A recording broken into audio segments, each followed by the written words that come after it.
اچھا جی، اگلا سوال ہے، صحیح مسلم میں واضح حدیث ہے کہ جب امام قرات کرے تو تم خاموش رہو، اور جب امام ولضالین کہے تو تم آمین کہو۔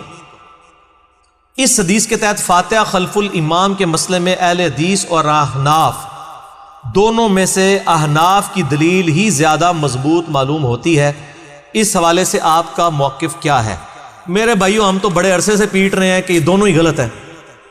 مسئلہ نمبر 84 میرا ریکارڈڈ موجود ہے، کم از کم 5-6 سال پرانا لیکچر ہے، فاتحہ خلف الامام کے عقیدے سے متعلق فرقہ وارانہ نظریات کا تحقیقی جائزہ۔ اس میں نے بتایا ہے کہ حنفی ایک ایکسٹریم کے اوپر ہیں اور سلفی اور اہل حدیث دوسری ایکسٹریم پہ چلے گئے۔ آپ حنفیوں کی ایکسٹریم کا لیول دیکھیں، فقہ حنفی کی ساری کتابیں اٹھا کے دیکھیں، اردو میں سب سے معتبر کتاب جو ہے وہ مفتی امجد علی صاحب کی ہے، جو خلیفہ ہیں امام احمد رضا بریلوی المتوفی 1340 ہجری کے، بمطابق 1921۔ بار شریعت میں لکھا ہے، فتاوی عالمگیری، در مختار، رد المختار، ان ساری کتابوں کے حوالے سے، کہ اگر امام مسافر ہو، یہ انفیوں کا میں آپ کو دیکھ رہے ہیں کہ کس لیول تک ان کو شیطان نے ہائی جیک کیا۔ امام مسافر ہو تو امام میں زور کے کتنے فرض پڑے گا؟ 2 پڑھ کے سلام پھیر دے، اور مقتدی مقیم ہو تو ظاہر ہے ان کو تو 2 فرض پورے کرنے ہوں گے نا، تو وہ سلام پھیرنے کے بعد کھڑے ہو جائیں گے، تو کیا کریں گے کھڑے ہو کے؟ تسی دسو نا کیا کریں گے؟ آخری 2 رکعتیں پڑھیں گے، پہلی رکعت میں کیا پڑھیں گے قیام میں؟ سورہ فاتحہ۔ لیکن تسی کہہ رہے ہو نا، تہاڈے بزرگان دین نے نیچے کہندے۔ فقہ حنفی کا مسئلہ ہے کہ آپ ان آخری 2 رکعتوں میں کچھ بھی نہیں پڑھیں گے، بلکہ اندازہ کر کے اتنی دیر کھڑی رہیں گے کہ جتنی دیر فاتحہ پڑھی جاتی ہے، چونکہ آپ امام کے پیچھے ہیں اور امام کی قرات مقتدی کے لیے کافی۔ او امام اللہ دے بندو سلام پھیر کے جتیاں پا کے بھی باہر ٹر گیا ہے، ہن بھی امام دے پیچھے ہیں۔ دیکھیں نا، اندازہ کریں امام کے پیچھے کہاں سے ہے؟ امام مسافر نے سلام پھیرا، وہ نماز سے باہر نکل گیا، اور آپ ابھی بھی یہ تصور کریں گے چونکہ آپ امام کے پیچھے ہیں۔ یہ بابیوں کا حال ہے، نہ میں وابی نہ میں بابی۔ اے یوٹیوب بھی میرا کلپ دیکھو بار بار، میں ہر لیکچر ہی بولنا جائے نہ میں وابی نہ میں بابی۔ اے بابی ہونے تھے، بابیا نے مننے تھے۔ یہ پہلی دفعہ جب ہم نے یہ چیز ہائی لائٹ کی نا، چھوٹے موٹے جو گلی محلے کے علماء ہیں نا، ان کو تو پتہ نہیں کہ ہمارے بزرگ کیا کر کے گئے ہیں۔ ہمارے بھائیوں نے جب ان کو یہ مسئلہ بتایا، انہوں نے کہا یار ایڈی وڈی چھڑولتے نہیں ساڑھے بزرگ مار سکتے، ٹھیک ہے غلطیاں ہوندیاں نے، ایڈی وڈی تو نہیں ہو سکتی۔ انہوں نے کہا یار وہی ہے، پوچھو کسی بڑے مفتی کو۔ جب بڑے مفتیوں سے پوچھا، انہوں نے کہا جی بالکل ہمارا تو پیٹ مسئلہ ہے کہ اگر امام مسافر ہے اور 2 پڑھ کے سلام پھیر دے گا، مقتدی جو باقی کی 2 اپنی پوری کرے گا نا، جو مقیم ہے، چونکہ وہ پہلی رکعت سے امام کے ساتھ شمار ہے، لہذا امام کے پیچھے شمار ہوگا، اور امام کی قرات مقتدی کے لیے کافی ہے۔ تو امام نے 4 رکعتوں کی قرات، اس کی 2 آپ کی 4 کے برابر ہو گئی ہے، ٹھیک ہے جی۔ اچھا، اور فاتحہ کافی ہوئی ہے، باقی کوئی چیزیں کافی نہیں ہوئی ہیں۔ سبحان ربی العظیم، سبحان ربی او کافی نہیں ہویا۔ کیا جعلی مسئلے بنائے ہوئے ہیں۔ اللہ کے بندو، شکر ہے یار گورے کو نہیں مطلب اردو آتی تے تانوں انگریزی نہیں آتی، ورنہ تے اے دین تسی پیش کر سکتے ہو۔ جنازہ نکال دیے انہوں نے۔ یہ حنفیوں کا جو آج بڑی آ کے میٹھی میٹھی باتیں کر رہے ہوتے ہیں جی، وہ 3 براعظموں میں ہماری پھیلی ہوئی ہے، اے پھیلی ہوئی جے، اے اللہ دے بندے مسئلے جا کے اپنے گھر بچیاں نو بھی دسو نا، وہ بھی تہاڈا حسب حال بنا دیں گے۔ یہ میں آپ کو حنفیوں کی ایکسٹریم بتا رہا ہوں۔ دوسری طرف آپ آ جائیں ماشاءاللہ ہمارے اہل حدیث بھائی، انہوں نے فاتحہ دب کے رکھی ہوئی ہے، پاویں امام قرات کر رہا ہے، سکتے کر رہا ہے، نہیں کر رہا ہے، انہوں نے کہا نہیں بھائی جی، وہ بخاری کی حدیث ہے، لا صلاۃ لمن لم یقرأ بفاتحۃ الکتاب، سورہ فاتحہ کے بغیر تو نماز ہی نہیں ہوتی۔ اچھا، ان کو کہیں جناب اللہ کے بندو، قرآن میں سورۃ الاعراف کی آیت نمبر 204 ہے، اعوذ باللہ من الشیطان الرجیم، وَإِذَا قُرِئَ الْقُرْآنُ فَاسْتَمِعُوا لَهُ وَأَنصِتُوا لَعَلَّكُمْ تُرْحَمُونَ۔ جب قرآن پڑھا جائے تو خاموشی سے سنو، خاموش ہو جائے کرو اور غور سے سنو تاکہ تم پر اللہ رحم کرے۔ اور یہ کافروں کے بارے میں نازل ہوئی سی، وہ قرآن میں آتا ہے نا کہ قال الذین کفروا لا تسمعوا لهذا القرآن والغوا فیہ لعلکم تغلبون، تو یہ کافروں کو اللہ نے کہا تھا۔ اچھا، پھر فاتحہ بھی پھر کافر ہی پڑھیں گے نماز، تو ہم تو ضرورت ہی نہیں پھر۔ کافروں پتہ نہیں یار کیا اللہ کے بندو، قرآن کی آیات تو آفاقی، یہ تو وہی بات ہے جو ہمارے وہ صوفیوں کے ماننے والے، جب ہم ان کو توحید کے اوپر کوئی آیات پیش کرتے ہیں وہ کہتے ہیں یہ کافروں کے بارے میں، یہ تو مشرکین عرب کے بارے میں، یہ تو بتوں کے بارے میں. یہ وہی والی بات ہے. مسئلہ میرا 154 ہے، قرآن حکیم کی آیات آفاقی ہیں، جسے فٹ اسے گفٹ. بالکل جعلی مسئلہ انہوں نے بنایا، حالانکہ محدثین نے باقاعدہ اس آیت کو باب بنایا. امام نسائی رحمۃ اللہ علیہ جنہوں نے سنن نسائی لکھی ہے، یہ ہمارے سامنے رکھی ہوئی ہے، اہل سنت کی مین سٹریم کی 6 کتابوں میں سے بخاری مسلم کے بعد سب سے افضل کتاب روئے ارض کے اوپر احادیث کی بکس میں سے. امام نسائی نے باقاعدہ اس آیت کو باب کی ہیڈنگ بنایا ہے، وَإِذَا قُرِئَ الْقُرْآنُ فَاسْتَمِعُوا لَهُ وَأَنصِتُوا، اور اس کے تحت انہوں نے حدیث لے کے یہ رزلٹ نکالا ہے کہ جو جہری قرات جب امام کر رہا ہوگا تو آپ نے خاموشی کے ساتھ پیچھے سننا ہے، یا اگر پڑھنا ہے تو سختوں میں. دوسرا موقف ہے، میں وہ بعد میں انشاءاللہ ایڈریس کرتا ہوں اس کو. تو حنفیوں نے وہ والا مسافر اور مقیم والا مسئلہ بنایا، انہوں نے وَإِذَا قُرِئَ الْقُرْآنُ فَاسْتَمِعُوا لَهُ مسئلہ بنا لیا اور اس کا یعنی آیت کا انکار کر دیا، اور کوئی شرم و حیا نہیں کی کہ یار ہم یہ بات کیا کر رہے ہیں، قرآن کا انکار کر رہے ہیں ہم. یہ آیت وہ جی مکی آیت ہے، مدنی نہیں ہے، یہ ہے وہ ہے. او یار قرآن کی آیات آفاقی ہیں، خدا کے لیے یہ باتیں مت کرو. یہی تو وہ سارے گمراہ عقیدوں والے جو لوگ ہیں وہ سارے یہی والی باتیں کرتے ہیں. ان کے سامنے جب آپ بات کریں تو وہ کہتے ہیں یہ تو کافروں کے بارے میں آیت ہیں، یہ تو مشرکین کے بارے میں آیات ہیں. بالکل جعلی مسئلہ انہوں نے بتایا. یہ تو 2 ایکسٹریمز ہیں جی، ایک حنفیوں کی اور ایک سلفیوں کی.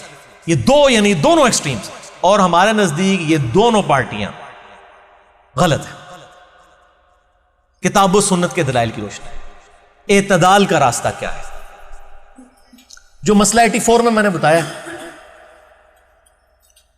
کہ سختوں میں قرآن پڑھا جائے گا، فاتحہ خلف الامام یعنی امام کے پیچھے فاتحہ پڑھنا، اس مسئلے کو سب سے زیادہ شد و مت سے اس امت میں جس نے اٹھایا ہے نا وہ امام بخاری رحمہ اللہ تعالی ہے. حتیٰ کہ انہوں نے امام بخاری نے صحیح بخاری میں یہ جو بخاری اور مسلم کی متفق علیہ حدیث ہے عبادہ ابن صامت رضی اللہ تعالیٰ عنہ سے، لا صلاۃ لمن لم یقرأ بفاتحۃ الکتاب، جو سورۃ الفاتحہ نماز میں نہیں پڑھتا اس کی نماز ہوتی نہیں ہے. یہ حدیث بخاری مسلم دونوں میں، اس میں امام بخاری نے باب باندھا ہے کہ چاہے امام ہو یا مقتدی ہو، چاہے مسافر ہو یا مقیم ہو، چاہے جہری نمازیں ہوں یا سری نمازیں ہوں، چاہے اکیلا ہو یا جماعت کے ساتھ پڑھ رہا ہو، سب نے سورہ فاتحہ پڑھنا سب پہ واجب ہے. امام بخاری نے اس پہ باب باندھا ہے. یعنی سب سے سخت موقف فاتحہ خلف الامام کے اوپر امام بخاری کا ہے. پھر امام بخاری نے باقاعدہ ایک کتاب لکھی ہے جز القراءہ، ہماری ویب سائٹ کے اوپر اپلوڈڈ، آپ ڈاؤن لوڈ کر سکتے ہیں ہماری ویب سائٹ ahlsunnatpak.com سے. جز القراءہ، جز حدیث کی اس کتاب کو کہتے ہیں جس میں ایک ٹاپک کو ایڈریس کیا ہو، جیسے جز رفع الیدین کا ٹاپک. جز القراءہ میں 36 نمبر انٹرنیشنل نمبر کے مطابق، اس کی سند دیکھنے کی ضرورت ہی نہیں ہے. اس پہ شیخ زبیر صاحب نے اس میں سند میں لکھا ہے ضعیف، وہ ضعیف انہوں نے کچھ واقعات کو لکھا ہے. جو امام بخاری خود لکھ رہے ہیں اپنا موقف، وہ تو ضعیف نہیں ہو سکتا نا. یعنی میں اگر اپنی کتاب میں میں لکھوں کہ میں یہ کہتا ہوں تو اس کی تو سند ضروری نہیں ہے نا، وہ تو میرا موقف ہے. تو امام بخاری نے 36 نمبر حدیث کے اندر اپنا موقف لکھا ہے. انہوں نے کہا ہے کہ قرآن پاک کہتا ہے سورۃ الاعراف آیت نمبر 204 وَإِذَا قُرِئَ الْقُرْآنُ فَاسْتَمِعُوا لَهُ وَأَنصِتُوا لَعَلَّكُمْ تُرْحَمُونَ، کہ جب قرآن پڑھا جائے تو خاموش ہو جائے کرو اور توجہ کے ساتھ سنا کرو تاکہ اللہ تم پر رحم کرے. وہ کہتے ہیں اللہ نے تو واضح یہ بات کی ہے. اور دوسری طرف وہ کہتے ہیں کہ حدیث میں آیا کہ نماز ہی نہیں ہوتی جو فاتحہ نہیں پڑھتا، لا صلاۃ لمن لم یقرأ بفاتحۃ الکتاب. تو امام بخاری کہتے ہیں پھر ہم کریں کیا؟ اللہ کی بات بھی ماننی ہے، نبی کی بات بھی ماننی ہے، دونوں باتوں کو بیک وقت کیسے مانیں؟ تو امام بخاری نے لکھا کہ ہمارے اسلاف سورۃ الفاتحہ کے لیے سکتے کیا کرتے تھے، اور جب امام قرات کر رہا ہوتا تھا مقتدی کچھ نہیں پڑھتے تھے سوائے سختوں میں. اور پھر امام بخاری سیدنا ابو ہریرہ رضی اللہ تعالیٰ عنہ کا قول بھی لے کر آئے للامام سکتتان، جز القراء میں صحیح سند کے ساتھ، کہ 2 امام کے لیے 2 سکتے ہیں. ایک سکتہ ہوتا ہے جو ثنا پڑھنے کے لیے، اور ایک رکوع میں جانے سے پہلے، جو ابو داؤد میں 777 نمبر حدیث ہے، مجھے یاد اس لیے وہ بوئنگ 777 کی وجہ سے، سنن ابی داؤد میں، کہ نبی علیہ السلام رکوع میں جانے سے پہلے بھی ایک سکتہ کیا کرتے تھے، تاکہ اگر کوئی لیٹ نماز میں شامل ہوا ہے فاتحہ پڑھ سکتا ہے اس میں۔ تو حضرت ابو ہریرہ کہتے ہیں امام کے 2 سکتے ہوتے ہیں، پس غنیمت سمجھو ان سکتوں میں فاتحہ پڑھنے کو، سکتوں میں فاتحہ پڑھنی ہے، اور اس کے اوپر اہل حدیثوں کا عمل ہی کوئی نہیں ہے، سوائے چند ایک لوگوں کے۔ شیخ زبیر لزئی صاحب عمل کرتے تھے، اس طریقے سے جماعت المسلمین والے کرتے ہیں عمل، یہ معاملہ ان کا بالکل ٹھیک ہے۔ الحمدللہ ہم بھی یہاں سکتے کرتے ہیں پورے فاتحہ کے لیے۔ قرآن اور حدیث بظاہر ٹکرا رہے ہیں لیکن ایکچولی نہیں ٹکرا رہے، سلف کا موقع موجود ہے۔ پھر ایسا جناب وہ معاملہ کیا کہ وہ احناف نے پڑھنا شروع کر دیا، اور احناف پھر دلیل دیتے ہیں وَإِذَا قُرِئَ الْقُرْآنُ فَاسْتَمِعُوا لَهُ، جب قرآن پڑھا جائے تو غور سے سنو اور خاموش ہو جاؤ۔ ان سے پوچھو کہ زور اور اثر میں کون سا قرآن پڑھا جا رہا ہوتا ہے جو آپ کو خاموشی سے سننا ہوتا ہے؟ آپ کو پتہ ہے زور اثر میں بھی نہیں یہ پڑھتے، ضد کی انتہا دیکھیں۔ ظاہر ہے جو مقیم کو نہیں مسافر کی آخری 2 والی رکعتوں میں پڑھنے دے رہے، انہوں نے انہوں کتنے پڑھن دینی ہے؟ یہ تو پھر مانا ہے کہ امام سامنے کھلوتے ہیں، اور پھر آیت قرآن سے پیش کریں گے، قرآن جب پڑھا جائے خاموشی سے سنو۔ تو ہمیں تو آواز نہیں آ رہی ہوتی، ہم نے تو حنفیوں کے پیچھے کئی نمازیں پڑھی ہیں، پڑھتے بھی ہمیں تو امام کی آواز نہیں زور اثر میں ہو رہی ہے۔ آپ کون سا سن رہے ہوتے ہیں؟ دکانوں کا حساب کر رہے ہوتے ہیں پیچھے کھڑے ہو کے، پڑھ بھی نہیں رہے، اور یہ آیت پیش کرتے ہیں جو اپنے خلاف ہے۔ یہ تو جہری نمازوں کے اوپر آپ پیش کریں، ہم آپ کے ساتھ ہیں، سرن کے اوپر تو نہ پیش کریں، یعنی ظلم کیا ہوا ہے۔ دوسری طرف آپ دیکھیں کہ جو سری نمازیں ان کی رکھتے ہیں ہماری دن رات کی رکتوں میں جو 17 فرض رکھتے ہیں، 2 فجر، 4 ظہر، 4 عصر، 3 مغرب، 4 عشاء، یہ فرض نماز ہے نا۔ 17 میں سے 11 رکھتے ایسی ہیں جو سرن ہیں، اور صرف 6 ہیں جو جہرن ہیں، یعنی 11 میں تو سب نہیں فاتحہ پڑھنی ہے، کوئی بہانہ نہیں ہے۔ وَإِذَا قُرِئَ الْقُرْآنُ فَاسْتَمِعُوا لَهُ والا بہانہ بھی کوئی نہیں ہے۔ دکانوں کے حساب کرنے ہیں تو کرتے رہیں آپ زور اثر میں کھڑے ہو کے، اور نبی علیہ السلام کی تو زور اثر بھی بڑی لمبی ہوتی تھی، آج کے حساب سے آدھے گھنٹے کی زور اثر رہی ہے آپ کی۔ میں بخاری مسلم سے ثابت کر سکتا ہوں جو صورتیں آپ پڑھتے تھے، کیونکہ صحابہ کہتے ہیں بعض آیات آپ اونچی آواز میں تلاوت کرتے تھے تاکہ ہمیں پتہ چل جائے کون سی سورت شروع کی ہوئی ہے۔